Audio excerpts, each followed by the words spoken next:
York City FC has been a pretty challenging team over the last couple years. Coming in here, what's the biggest thing to trying to shut them down offensively?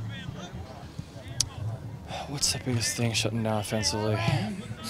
Honestly, I think we have to focus more on ourselves. I think they like to press a lot.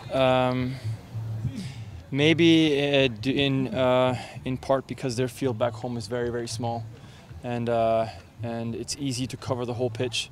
So they're looking to cause turnovers very, very high up the field and pounce on that. They have some good quality and some very crafty players. Where when they're just 18 to 20 yards away from goal, when they get the ball, they make quick work of it. But I'd like to think our pitches are much bigger. I think if we can stretch, maintain possession, they will press. We know they will press, and find a way out of their releasing pressure. They will be extremely stretched, and then we have to really just punish them, and whether that means we counter quickly or we establish possession in our top third. I want to focus more on us because I think we're at home. We've had a good stretch of games. Confidence is there. It's on us to play our game and get 3 points tomorrow. Earlier in the week, we talked about managing 3 appearances in 9 days. You talked about how goalkeepers tend to train a little bit harder. How are you feeling physically, and how does it feel like your back line is feeling after this week?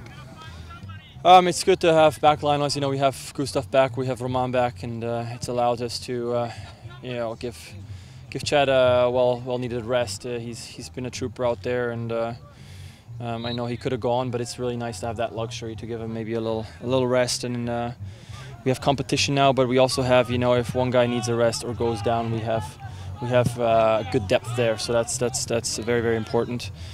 For me, it's the same thing. It's just judging how you're doing physically and having a good dialogue with keeper coaches on how you're feeling and what we need to do, what we want to focus on. There's not much time to improve in a matter of 2 days.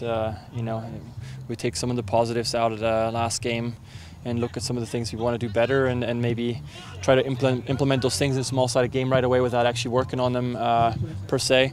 But it's more about just getting your legs back and making sure tomorrow there's enough energy in the tank, and we're good to go. This team is known for second-half runs. Brian Schmetzer talked a couple weeks ago about how the buzz is back in the locker room. There's buzz around you guys. Can you compare that buzz to the last couple of years and the runs you've been on? You guys love to compare runs, man. We really do. I think it's all different. It's a different team, and you need to go through hardships with the current team. You need to dig out of holes with the current team.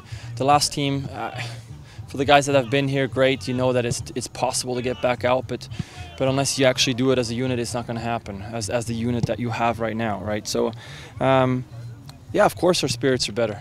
We're winning games. This is a very emotional business. We, have a bad game, we lose. Food sucks. I'm moody. Everything's negative. It's very difficult, and obviously the other way, it rubs off when we get results, when we get shutouts, when we perform well. You feel good. Food tastes good. You're a joy to be around at times. I have to ask my wife that one, but so yeah, it's about maximizing these streaks and maximizing these highs. And if a curveball gets thrown in, then quickly picking yourself back up and trying to find another streak. What are some of the things that you guys have learned from this run of good form that you've had that perhaps you were missing in at the beginning of the season?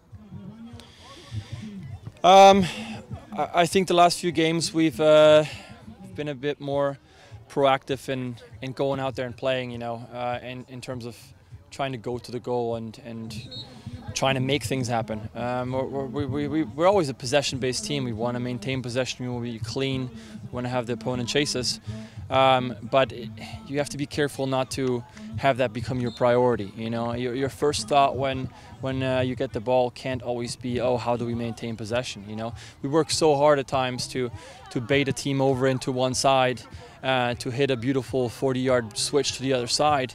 For us to only just stand on the ball. That's the moment when we need to realize we've worked so hard for 15, 16 passes to create an opening. This is when we have to go now. And I think in the last few games that's what we've started doing. Obviously with Raul, I think is a great addition with that. He's very, very goal hungry. He wants to go to goal as soon as he has the ball. He makes runs off the ball to goal. So it opens up things, and I think makes us a bit more creative.